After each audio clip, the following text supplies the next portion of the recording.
Hello and welcome to the National Security Conversation. In today's episode, we will be discussing India's nuclear policy and this brand new book by Lt Gen Prakash Menon entitled The Strategy Trap, India and Pakistan Under the Nuclear Shadow. The questions that we are asking is, do nuclear strategies and doctrines evolve over time? Has India's nuclear strategy adapted itself to changing circumstances in the neighborhood and in the wider world?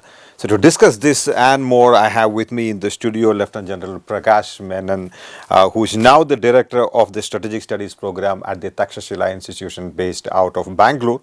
He was earlier the military advisor and secretary to the Government of India from 2015 onwards as officer on special duty in the National Security Council Secretariat. Welcome to the National Security Conversation. Thank you, General Menon.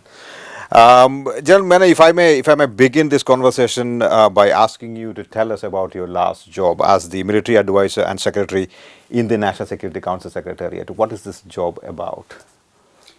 Well, I was the first appointee. It was a newly created post in the National Security Council and nomenclatured as the military advisor.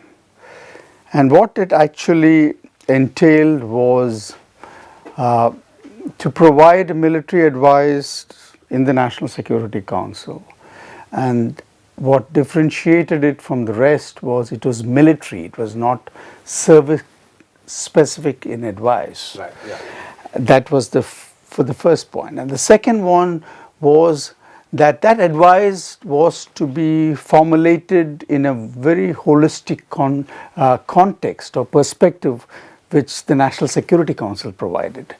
So it was about providing military, not service specific, and in the context of a much larger national security perspective, which was available in the Secretariat itself. I tenanted that post from 2014 to 17, and then there was a large gap, and they were appointed in last December, a military advisor who just, they did the reorganization of the National Security Council, where they have 3 deputy NSAs, right. They now also have a military advisor. So it was temporarily not there from 2017 till 2018 in December. So that's right. Why do we need a military advisor, given that we have a chairman, chiefs of staff committee? I think we need one because of 2 things. One was, I think, the problem of the chairman itself, of the chief staff committee, to transcend advice which was beyond his own service, because it was a temporary an appointment, and normally there is always this problem that the advice would be weighted towards having a service bias, and that's what it is. So if they ask the chiefs individually, they would get a service specific advice. That's right. And the chairman was supposed to provide the military advice. In practice, that may not, I presume, did not happen. And so probably why they require military advice. But other thing, I think, which I spoke about was the issue of perspective. You see, your advice should be in the looking at what is the context in which you're looking at this advice, because National Security Council provides you a larger perspective of what is this military part to play in a much holistic set of circumstances. That is available to you because you see it from the highest level. There is no other higher level of national security. So that perspective is available at the National Security Council. And that is why the military advisor there could provide an advice which was not contained within, it was not purely military in itself, but it was contexted in a much larger perspective. So is this post in lieu of the Chief of Defence Staff post that we don't have? No, I don't think so. I think definitely not. There would always be this issue that the Chiefs of Defence Staff Committee itself could make a decision, and looking at it from a military advisor in the National Security Council can have a different point of view. Let's take for that matter the raising of the strike corps for that matter, which was done, which was an army actually, it was not, but eventually the CDS went along with it. But I as military advisor had a completely different view on it. So it was up to the cabinet to actually take a decision on it, and it got delayed for that particular reason. And I still feel that raising a strike corps was not a good idea at all, is not a good idea. You do mention about the need for a CDS in the book. Yes, of course. Where is the resistance coming from? And you were part of the government at that point of time. The resistance is both internal to the service, and I think if you look at the service itself, the Air Force traditionally has been the main. In fact, when it was the last time after the group of ministers report, it was the retired air chiefs who went and actually stopped. So the Air Force, well, Air Force has not always been resistant to it, but most of the times, let me say, and I think even today, now the present people there are not in favor of the CDS. So that's one point of resistance. The other point of resistance actually comes both from, I think, the bureaucracy, who would actually, I think, they have probably have a view that it would be too powerful, it would, you can say, give too much of powers to a single person. You did bust that myth in one of your writings. Yeah, I think it should be actually, in fact, you have a CDS and you actually, the powers gets distributed. It does not get concentrated, and this is actually a false notion. And maybe somewhere the politician also has got this some sort of a doubt because of our regional this thing of the military getting too powerful, and the CDS, which is a notion which requires to be disabused, because you need the CDS to integrate the three services. And that today is problematic because structurally you don't have a CDS. You have a rotating chief of chairman chief of staff committee, which now what is going to happen is in a couple of months time or 6-7 months time, the naval chief, who's now the thing is going to retire, the army chief will get probably 2 to 3 months to be the chairman chief staff committee. And if you really look at the chairman chief staff committee, this has been constant what it is. So we need therefore a permanent. I mean, this has been said by all committees which have done it. But there is resistance. So resistance, I think, is both a combination of all three levels, which has to be superseded only by a political intervention on this thing, on taking a decision on it. I mean, it is more than anything else. If we are a nuclear power, we better have a CDS, and I say that in my book. Because don't expect that if you're having a conventional war, that you would expect any of the chiefs to be available to the Prime Minister and be away from actually running his own service. Very important. General Menon, you call the book The Strategy Trap. What is the trap here? The trap is about the belief systems which now crystallized on both sides. That Pakistan thinks that its nuclear weapons gives it the umbrella or acts it as a shield to carry out subconventional operations and terrorism as a tool of foreign policy. And the Indian belief is that we can use the notion of limited war to actually prevent that from happening. So I juxtapose these two and say that we are trapped in these two beliefs. I'll come to the limited war issue in a little while, but I heard last year you speak somewhere that operational concepts such as the hybrid warfare, anti-denial, anti-access need to be taken with caution, especially when nuclear weapons are involved. What does that mean? What do you mean by that? You see, these are all operational concepts on use of force, how force is applied. These do not take into consideration the fact that if force of such a nature is going to be applied, then we must assume that nuclear weapons have already come on alert, or to some degree of alert.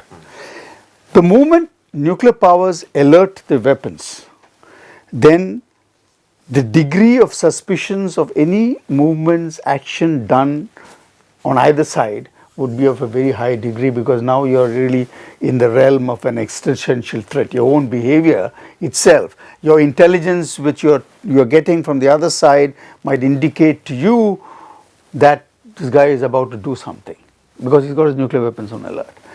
And therefore, all these concepts are politically vacuous in the sense they are okay to frighten for deterrence. But in practice, if you were to actually use this, let's say, let's take the sea denial thing. Let's say if the Chinese actually really, let's say, fired one of the missiles of the aircraft carrier, okay? If really did that, I mean, they're threatening to do that. And the Americans, of course, are saying that they can't, their missiles can't hit us. But the fact is, the world of deterrence is actually one of make-believe. It is actually powered by operational concepts to frighten.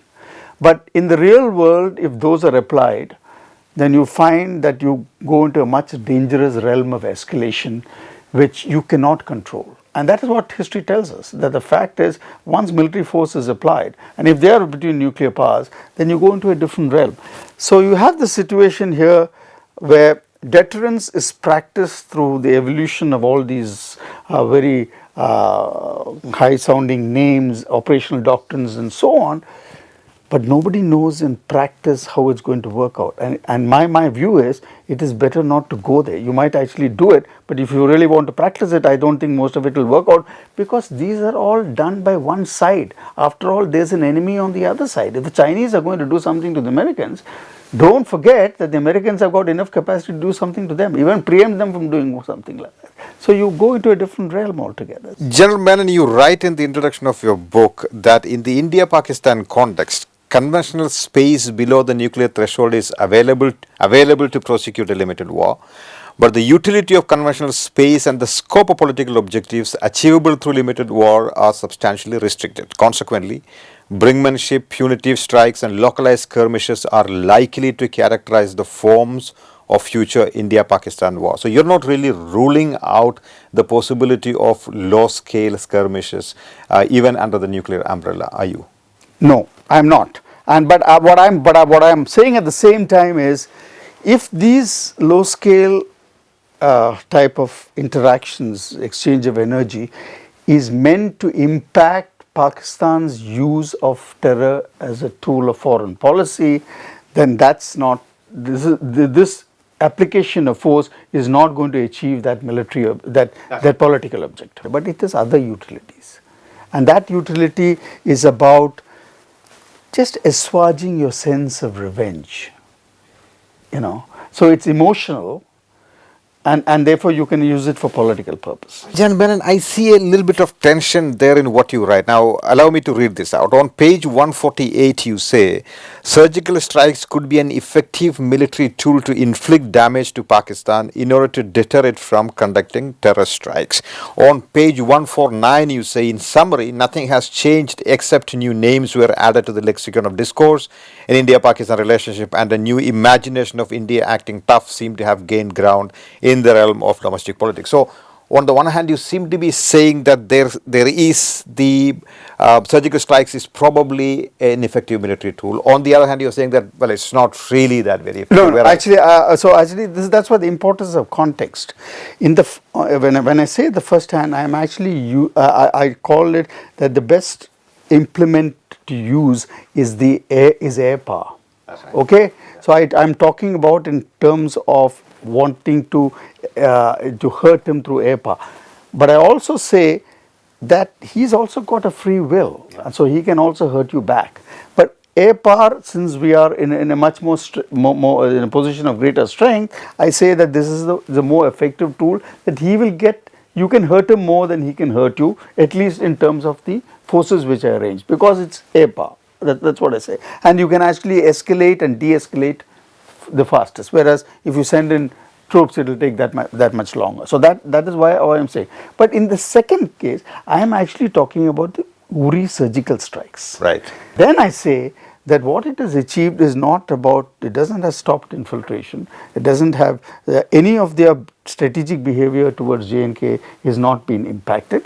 But what it, so what it has done the political purpose for it is purely domestic, in the sense that it is now being used, and it was used, to say that we are acting tough with Pakistan, and which has got some sort of an electoral, you can say, electoral gain to it. So this surgical strike which we carried out is not about, because Pakistan in any case has denied that it has happened, So it's not, nothing has changed as far as Pakistan is concerned. What has changed is, I think there is definitely electoral gain to the fact that we are showing ourselves, and now it's been projected that we have done this, we have acted tough with Pakistan, and that's got political gain. So would you then say, supposing there is a repeat of Uri, that we should not carry out surgical strikes? Is that what you're saying? No, I'm not saying that. What should India do? I'm not saying. I'm saying even if we do it, even if we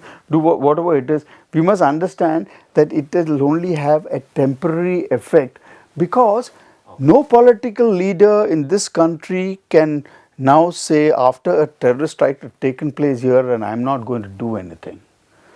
There are two things. One is you have to assuage the revenge of the Indian population itself. I mean, you seem to be doing something, and they'll be pulled down from power. And you very well know that what you do is not going to solve the problem, but it's meant to primarily assuage your sense of revenge. That's what it is. That is now the utility of force.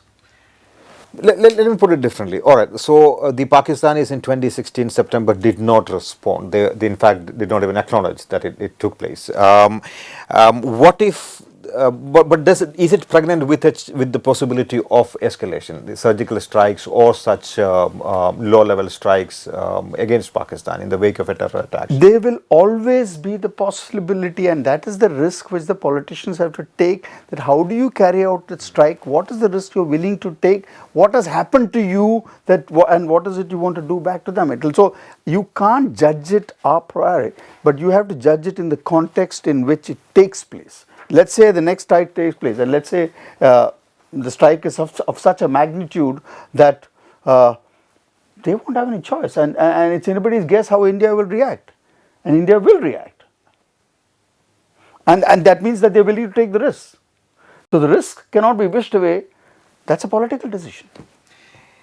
Generally, you say on page number 102 of the book that the India-Pakistan nuclear threats are fundamentally unbelievable because of the possibility of mutual destruction. Then you go on to explain how and why Pakistan's nuclear threat is a bluff. You don't explain the Indian bluff. What is Indian bluff here? Or maybe what is the Pakistan bluff to begin with? You see, when you actually are saying that you will use it first, that there is great incredibility in that. Correct. There is less incredibility when India says it will retaliate with nuclear weapons. And we have said we will retaliate in a particular manner. You might question that. Now, what we are telling them is, you can try it out, but that's our doctrine. But the fact is, their threat is more incredible than theirs, but that doesn't give us any joy either. There's a lot of talk in the town today about the discomfort that a lot of people are feeling about India's doctrine, NFU, massive retaliation. So analysts have been saying that there is a subtle change that is underway towards counterforce targeting. Would you agree with that? Absolutely not, and I don't think there is any such thinking at all. And I think one of the things about our nuclear doctrine is that it has endured for such a long time, it is constantly under review, but its fundamentals, I think, are very solid. The NFU itself, I think, is one of the main pillars. And no nation can switch easily from NFU to first use, because that involves a change of posture which is completely different. It has much more cost. You require much more weapons. India is showing no signs of that. This is only in the academic world that I see a lot of reasons of quoting so-and-so's books and so-and-so's ideas to say that India is thinking. I don't think so.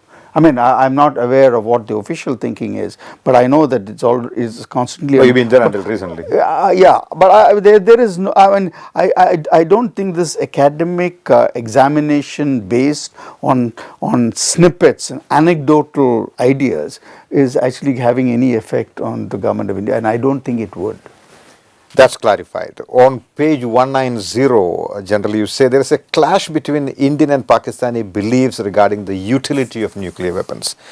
Pakistan perceives its utility in deterring conventional and nuclear war. India perceives its utility to deter only a nuclear war. This clash reduces the possibility of war and the probability of brinkmanship increases. What does this mean for India's nuclear strategy? Yeah, for nuclear strategy, it means that what we have adapted, that is a no first use posture with civilian control, is much more stable than if we had a notion of being on first strike, which means that any small incident would actually have more potential for a nuclear exchange. For us, the idea is to make it more stable. I mean, that is what we're trying to do, and I think we have largely succeeded in that. And we are now, if you look at the period from the time we are nuclear, and if you look at Kargil also, and you look at all the exchanges which take place on the LC, and I have looking forward to read your book. There is a certain lingua franca which has been established in the sense that you are exchanging energy, you're killing people on both sides, but fundamentally it is senseless violence because there is no political objectives being achieved either by us except to convey that we are strong and we'll hit you, and by them to inflict casualties on us and continue with what actually they're doing. Their main thing is, after all, 1,000 cuts. I mean, that's so, it's a sub-conventional one. So this exchange of force across the LC, the only political objective is about its senseless violence, its action reaction. It's just a revenge cycle. And very unclausewitzian. I mean, absolutely. I mean, it is completely unclausewitzian. So it doesn't make any sense. But now people have found utility in it for domestic purposes, and that is the danger. But there is also danger if you have this mindless violence happening on the line of control. It could potentially escalate. There is a particular level at which we go, but that should not give us the idea that it cannot escalate, because sometimes escalation happens so fast that neither political leaders nor military leaders themselves might be able to control, because it is an action reaction.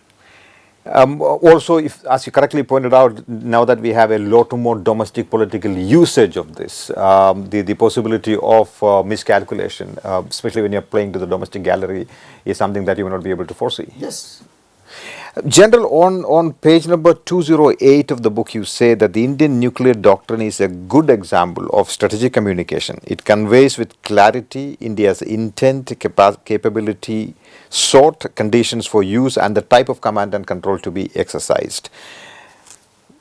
I see a little tension there. On the one hand, you are saying that there's a certain lack of credibility. On the other hand, you are saying that this is a very good, proper, absolutely fine doctrine. No, the certain lack of credibility is about the fact that what sort, only this thing about is what sort of reaction will you have when it happens.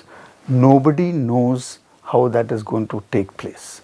We don't know who the political leadership is under at that time. We don't know the context in which, these are actually theoretical questions, but when it comes to the real world, that particular crisis and the forces at play in that crisis will finally decide how political leaders take their decisions. But what we are saying very clearly is, if anybody uses nuclear weapons on us, we will retaliate, and we will retaliate massively. Now, the word massively itself is open to interpretation. What is massively? I mean, that's so there is a certain amount of flexibility there, and I think this has already been expressed by many people.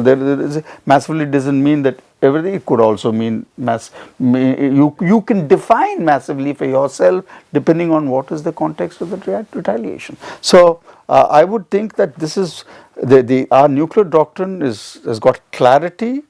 And the very fact that it conveys what exactly we are going to do, and I don't think there is any ambiguity about how India is going to react.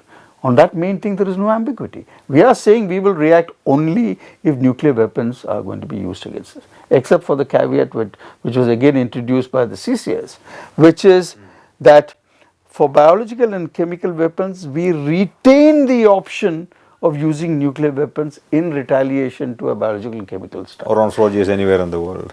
Or On soldiers anywhere. or on forces anywhere. Yeah. I mean, the forces anywhere in the world was introduced because of the fact. This is again what academics love to sing. How will you react if one of your spearheads in Pakistan is against you, I mean, the nuclear doctrine is very clear on that. In fact, we don't distinguish in what is a tactical nuclear weapon, because the fact that we believe that weapon is not tactical or strategic by itself. It's about the impact it creates politically. I mean, so we are very clear that the first use of any type of nuclear weapon will be strategic in nature. So we don't believe that there is something called a strategic tactical nuclear weapon. We believe that all these whatever it is will have strategic impact. So we are not wrong in saying that the Indian doctrine requires the government of India to act or use nuclear weapons in a massive manner if an Indian formation within the Pakistani territory is attacked by a nuclear weapon. Massive manner defined by the political leadership. Yes, of course. General, on China, you seem to sort of make a very interesting point about China. You say that China is the real strategic threat. It is not, and it's not in the book, of course. I heard you say somewhere. Yeah. Pakistan is not the major threat. It's a pinprick. It's China that is a strategic threat. In April last year, you wrote, I think it was for Pragati, one of those magazines. One can expect that the more India gives in, the more China will grab. For that is the nature of a state which has successfully carried out blatant aggression on smaller neighbors. It has come to realize that the rest of the world cannot stop it. So are you then saying there is no need for a give and take policy? What should be our China policy? What are you trying to really get at when you say this? Yeah, so let me again state the context in which I made this, and that is the context of Doklam, right? And the context is like this, that in Doklam 1, which was actually where a face-off site we withdrew and de-escalated before the summit which took place. And thereafter, soon after that, sometime in December, we came to know that the northern Doklam has been physically occupied by the Chinese. They have created military structures there. They have watchtowers, they have helipads. I mean, all these infrastructure has been created. And India has obfuscated the issue by saying that everything is back to normal at the face-off site, which is true. What they have not brought into this thing was the fact that one part of Doklam has now been physically occupied. Now that part, Doklam itself, is actually disputed between Bhutan and China. India is a party to the dispute because depending upon that resolution of that dispute, it changes the location of the tri-junction. The tri-junction would move further, closer south towards the Siliguri corridor. But it still is Bhutan's, it's not India's territory. Yeah, it's still, but if the fact is that the way this gets resolved, and Bhutan has always been saying what we have been saying, that this is part, and therefore we say that Batangla is actually the tri-junction. Now, we are a party to this dispute, okay, because it changes our tri-junction. That means it brings China closer to us in terms, okay. So here, when I wrote this, here is China having physically occupied it. India, we hardly saw it in the press except for the print who brought it out in satellite photographs and so on. The press was mostly silent, nothing, nobody, the government was always talking only about the face-off site, refusing to acknowledge that the Chinese have actually occupied. So what have the Chinese done? And that's what I've written, that the Chinese have militarily occupied a space which was disputed between it and Bhutan, and that was written in that context. India could at least have made a noise instead it has remained silent, which means you acquiesced to Chinese aggression of a territory which you yourself are interested in. Okay, that's what India's posture even today is actually the same, because after all that, then the Joint Parliamentary Committee has also submitted a report, and if you look at that report, there. But if Bhutan is silent, why should India make noises? Because India is also, because of the fact that this tri-junction matters to us. Given the fact that the Bhutanese did not invite you to militarily be there and sort of engage the Chinese. That's not the case. I mean, in the first instance, the first instance, the Bhutanese actually gave a protest note to them and so on. I'm talking about the second, which I call Doklam 2. After all, what have we done? And this is exactly what has happened in South China Sea. Whatever they've done, this thing, people finally have kept quiet and acquiesced to what is done. What has China done? You have to first admit that China has actually violated international norms by using military force to capture. So this particular thing was written that India should at least have protested, have brought this to the notice of the rest of the community. Instead of that, we have kept quiet, which means we have now acquiesced, and that's a context. I am not saying go there and evict them militarily. I am not saying that. And I am saying, therefore, to deal with this. A bully, the moment he actually gets some, he'll ask for more. So the Chinese probably will take their own lessons from how India has behaved in this case. And of course, it followed with the Wuhan summit, and you know what we've got after Wuhan. So if you expect, so the nature of the state itself must be taken into consideration. If you expect, you want to continue that statement. If you expect after Wuhan, what did you get after Wuhan? If you expect, yeah, I mean, you whatever your expectations were, that you went there and but the Chinese have given us nothing in return. Exactly. So we have got nothing from them. They have taken what they have got. Now they are quite distinct because the larger Trump has actually made life difficult for them. So obviously the Chinese. So the point at issue is, how do we deal with China is not about keeping quiet about its transgressions. India is not a power which can just be pushed aside.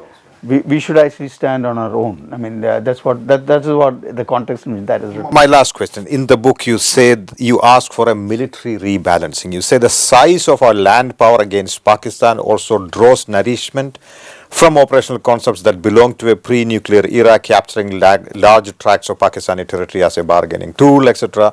The rational alternative is to balance towards the Sino-Indian border from the west. That is, from the Pakistani side, you go to focus here in the India-China border. Who will man the line of control? No, I'm not saying please go away. I mean, I'm saying rebalance. That's the word I use. Rebalance means. My larger point is like this, that China today is a greater military threat, and therefore our balance of military forces should be more towards China than towards Pakistan. That's point one. Two is the idea of, which I say in my book, capturing large parts of territory in Pakistan actually does not belong to this world at all. It doesn't consider even if a bargaining. Okay. So the rebalance is required because we can't be strong everywhere. We have to make this military and political decision. It's a strategic decision that this guy is the one who can actually threaten us more than he can. But you have to still man the LC. But I'm not saying go away from the LC and vacate. What do we do with Pakistan in the meantime? See, what I'm saying when I talk about our offensive forces which we have, and most of our, especially the land forces budget, goes towards offensive forces postured towards Pakistan. Right. That's something which we can do something about, and within this resources available to us to actually posture it towards China. That's the rebalance which I'm talking about. Of course, in terms of firepower and the air force and so on. So you can't. You have now today. You still wanting to fight the war with Pakistan, a war which actually is not. It's not possible to fight, and it is not actually politically wise to fight. So you actually are continuing to do the same thing. Most of the things we talk about is Pakistan. Pakistan is a distraction. Yes, it is a distraction, but it should not be allowed to distract us from our development. This guy poses you a military threat, and so that is why I talk about this rebalance. Gen Menon, wonderful talking to you. Thank you very much. And congratulations on the wonderful book. Thank you. To receive instant updates on all videos from The Wire, click the subscribe button and hit the bell icon. Pay to support independent journalism. Click the link in the description and choose the amount you want to pay.